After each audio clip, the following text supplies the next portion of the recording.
સર્વ વૈષ્ણવને જય શ્રી કૃષ્ણ. આપણે આગળ 83ના પાઠમાં શીખ્યા હતા કે શ્રાપનો બદલો આશીર્વાદથી આપે તે સંત છે. સહનશીલતા રાખવી એ સાધુતા છે. સહન કરવું એ સંતનો ધર્મ છે. સંપત્તિમાં જે શાનભાન ભૂલે છે તે દરિદ્ર ન થાય ત્યાં સુધી શાનભાન ઠેકાણે આવતી નથી. સોની આકારને મહત્વ આપતો નથી, કેવળ સોનું જ જુએ છે. તેવી રીતે જ્ઞાની પુરુષ બહારના આકારને મહત્વ આપતા નથી. કર્મ કરો ત્યારે એક જ હેતુ રાખો કે મારા ઠાકોરજી પ્રસન્ન થાય. હવે આગળ જોઈશું.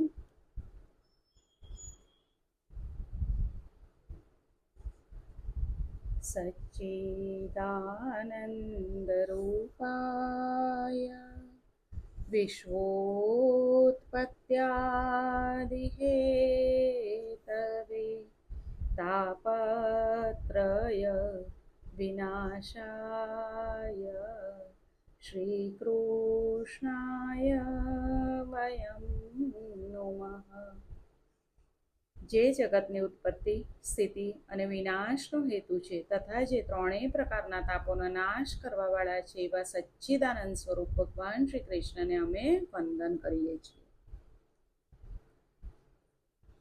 અગાઉ આપણે વૃત્રાસુરની કથાની શરૂઆત કરી હતી, તો એ આપણે જોઈએ.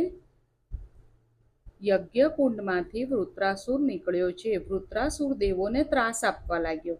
દેવોના સર્વ અસ્ત્ર શસ્ત્રોને તે ગળી જવા લાગ્યો. દેવો આથી ગભરાયા, પરમાત્માના શરણે ગયા, પરમાત્માની પ્રાર્થના કરી. પરમાત્માએ દેવોને કહ્યું કે દધીચી ઋષિના અસ્થિનું વજ્ર બનાવો, તેનાથી વૃત્રાસુર મરશે. પ્રભુએ શું કીધું કે દધીચી ઋષિ છે એના જે અસ્થિ છે, અસ્થિનું વજ્ર બનાવો અને એ વજ્રથી વૃત્રાસુર મરશે. સાથોસાથ ભગવાને દેવોને ઠપકો આપ્યો કે મને પ્રસન્ન કરી શ્રેષ્ઠ ભક્તિ જેવું વરદાન માંગવાના બદલે તમે તુચ્છ વસ્તુ માંગી. પોતાનું દિવ્ય તેજ પ્રભુએ વજ્રમાં પધરાવ્યું. વૃત્રાસુરને મારવા ઇન્દ્ર આ વજ્ર લઈને યુદ્ધ કરવા ગયો છે. વૃત્રાસુર એટલે શું?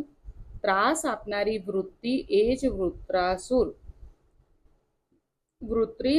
વૃત્તિ અંતર્મુખ થાય તો જીવ ઈશ્વરનું મિલન થાય. આપણી જે વૃત્તિ છે એ અંતર્મુખ થાય તો જીવ અને ઈશ્વરનું મિલન થાય. કોઈ પણ અવસ્થામાં ઈશ્વરથી વિભક્ત થશો નહીં. વૃત્તિ બહિર્મુખ થાય તો દુઃખ આપે છે, ત્રાસ આપે છે.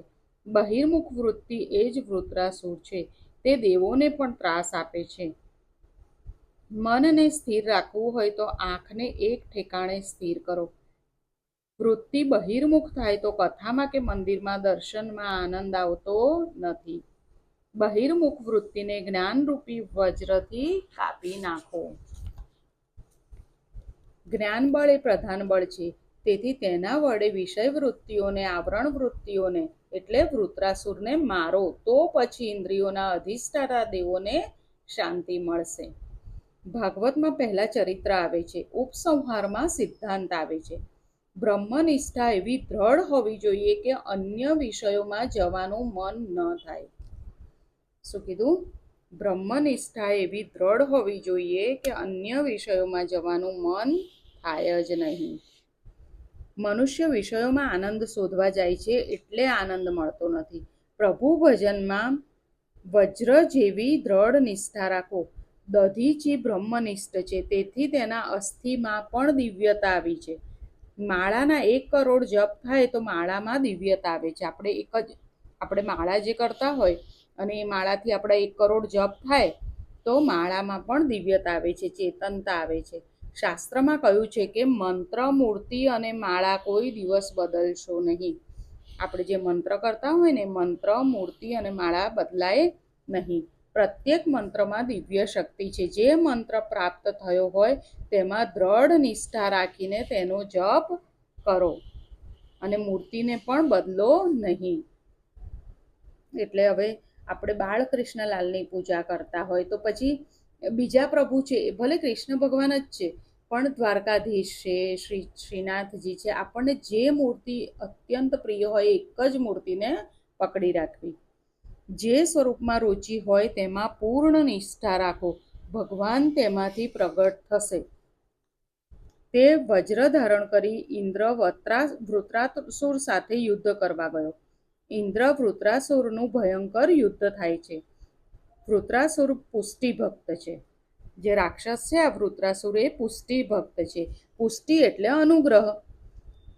ઇન્દ્રના હાથમાં વજ્ર છે, તેમાં નારાયણ છે, પણ ઇન્દ્રને તે દેખાતા નથી, વૃત્રાસુરને દેખાય છે. પુષ્ટિ ભક્ત હોવાથી વૃત્રાસુરને પરમાત્મા દેખાય છે.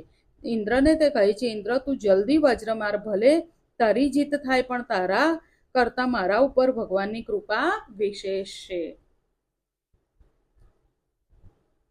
લૌકિક સુખનો પ્રયત્ન સફળ ન થાય તો માનજો કે ઠાકોરજીએ કૃપા કરી છે. જે જીવના ઉપર પરમેશ્વર વધારે કૃપા કરે છે તેને લૌકિક સુખ વધારે આપતા નથી. લૌકિક સુખ મળે તો જીવ ઈશ્વરથી વિમુખ થાય છે.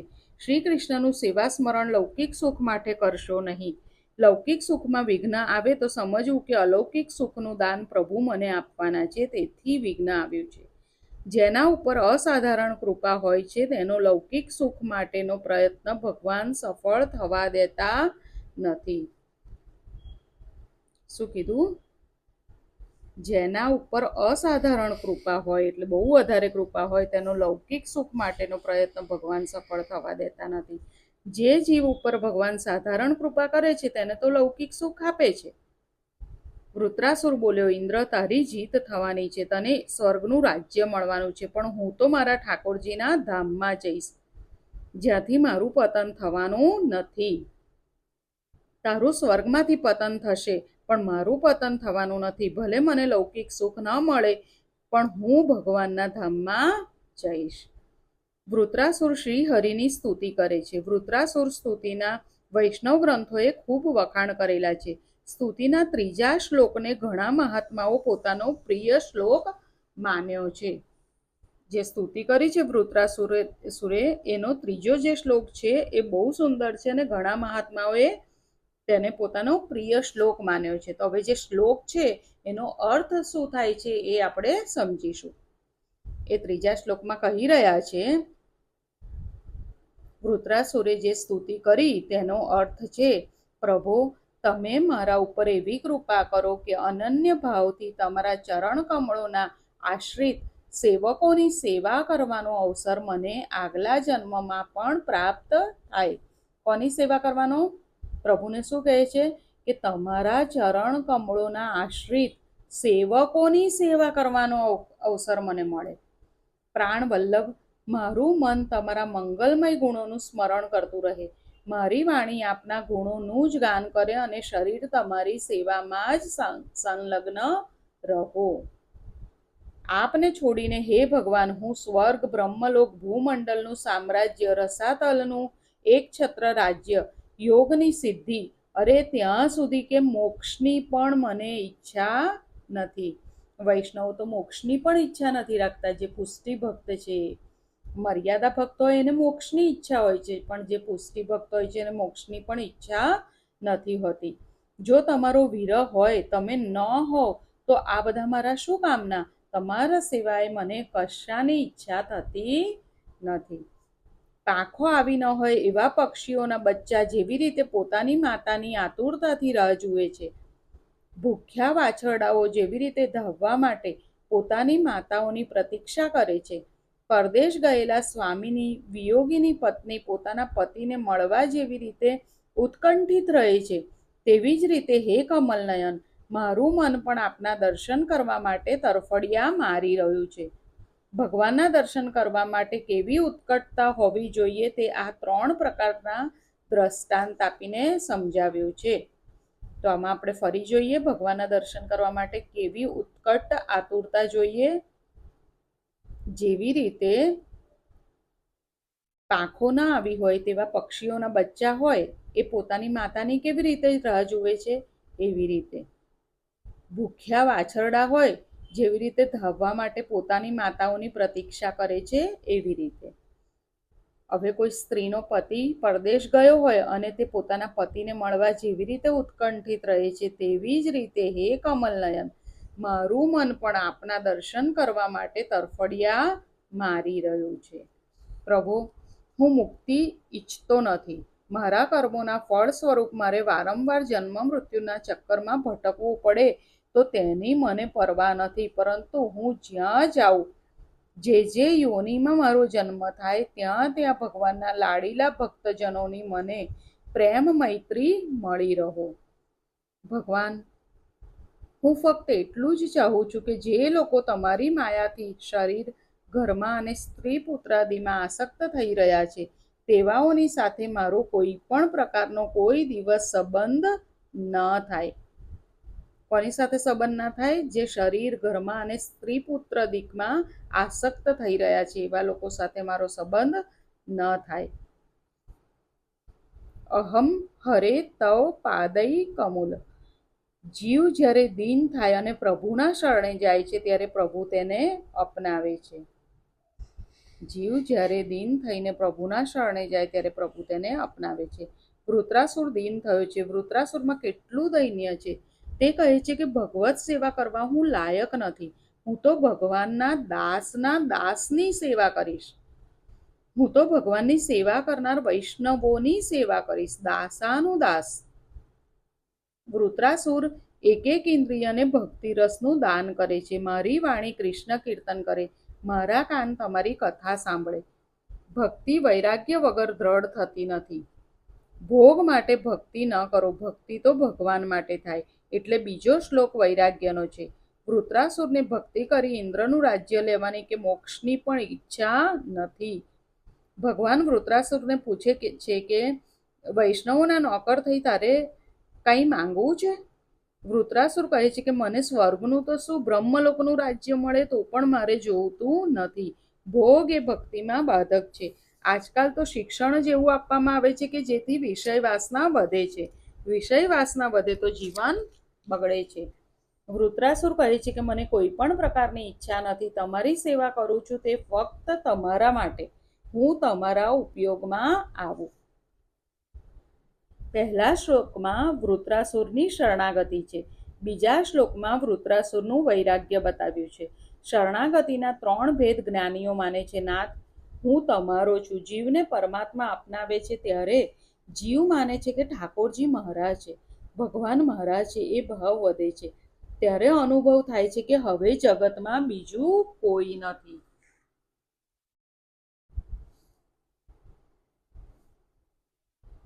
ફરી જોઈએ. શરણાગતિના 3 ભેદ જ્ઞાનીઓ માને છે કે નાથ, હું તમારો છું. જીવને પરમાત્મા અપનાવે છે ત્યારે જીવ માને છે કે ઠાકોરજી મહારાજ છે, ભગવાન મહારાજ છે. એ ભાવ જ્યારે વધે ત્યારે અનુભવ થાય કે હવે જગતમાં બીજું કોઈ નથી. જ્ઞાન વધે, વૈરાગ્ય વધે એટલે સર્વ ભગવાનમય લાગે છે. હવે હું પણ રહેતું નથી. અહમ બ્રહ્માસ્મિ. જગતમાં ભગવાન જ છે, બીજું કોઈ નથી. હું રહેતું નથી. હું ઈશ્વરમાં લીન થાય છે. શરણાગતિ વૈરાગ્ય વિના દ્રઢ થતી નથી. ત્રીજા શ્લોકમાં પ્રાર્થના કરી છે. હવે આ ત્રીજા શ્લોકમાં શું પ્રાર્થના કરી છે એ જોઈએ કે તમારા દર્શન માટે મને આતુર બનાવો. હે પ્રભુ, તમારા દર્શન માટે મને આતુર બનાવો. પરમાત્મા પૂરો પ્રેમ માંગે છે. જીવ પરમાત્માને પૂર્ણ પ્રેમ આપતો નથી, એટલે જીવ ઈશ્વરને ગમતો નથી.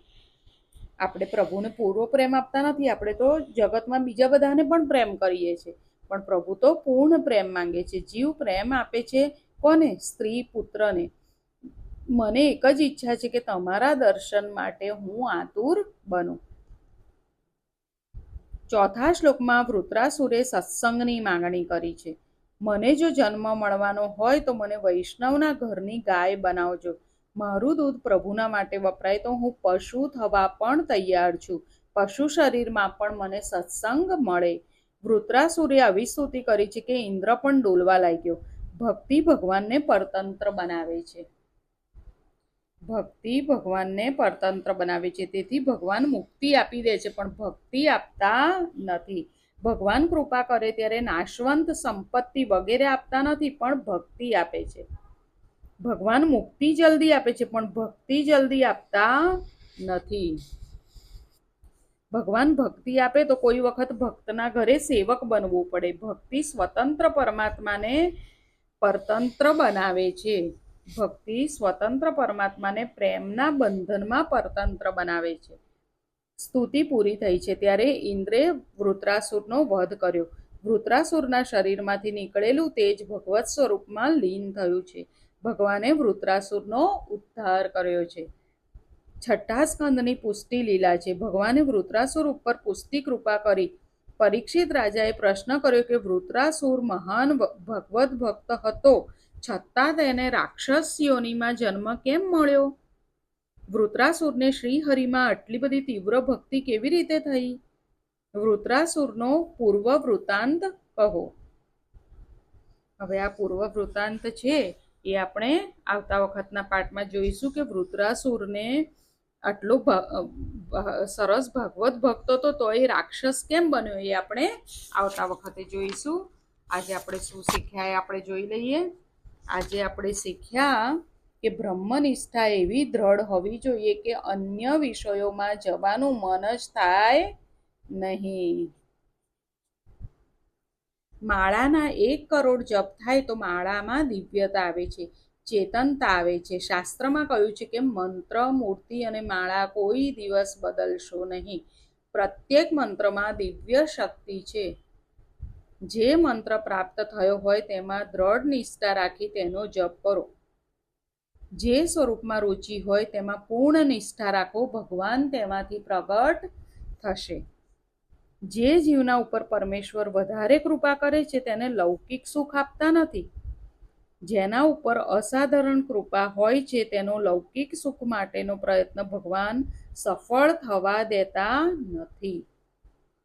જીવ જ્યારે દીન થાય અને પ્રભુના શરણે જાય છે ત્યારે પ્રભુ તેને અપનાવે છે. શરણાગતિના 3 ભેદ જ્ઞાનીઓ માને છે. નાથ, હું તમારો છું. જીવને પરમાત્મા અપનાવે છે ત્યારે જીવ માને છે કે ઠાકોરજી મારા છે, ભગવાન મારા છે. એ ભાવ જ્યારે વધે છે ત્યારે અનુભવ થાય છે કે હવે જગતમાં બીજું કોઈ નથી. શરણાગતિ વૈરાગ્ય વિના દ્રઢ થતી નથી. તમારા દર્શન માટે મને આતુર બનાવો. પ્રભુને આપણે શું કહેવાનું? તમારા દર્શન માટે મને આતુર બનાવો. પરમાત્મા પૂરો પ્રેમ માંગે છે. જીવ પરમાત્માને પરિપૂર્ણ પ્રેમ આપતો નથી, એટલે જીવ ઈશ્વરને ગમતો નથી. ભક્તિ ભગવાનને પરતંત્ર બનાવે છે. તેથી ભગવાન મુક્તિ આપે છે પણ ભક્તિ આપતા નથી. ભગવાન મુક્તિ જલ્દી આપે છે પણ ભક્તિ જલ્દી આપતા નથી. કેમ? ભગવાન જો ભક્તિ આપે તો કોઈક વખત ભક્તના ઘરે સેવક બનવું પડે. ભક્તિ સ્વતંત્ર પરમાત્માને પ્રેમના બંધનમાં પરતંત્ર બનાવે છે. આજે અહીંયા સુધી રાખીએ. ફરી જલ્દી મળીએ. સૌને જય શ્રી કૃષ્ણ.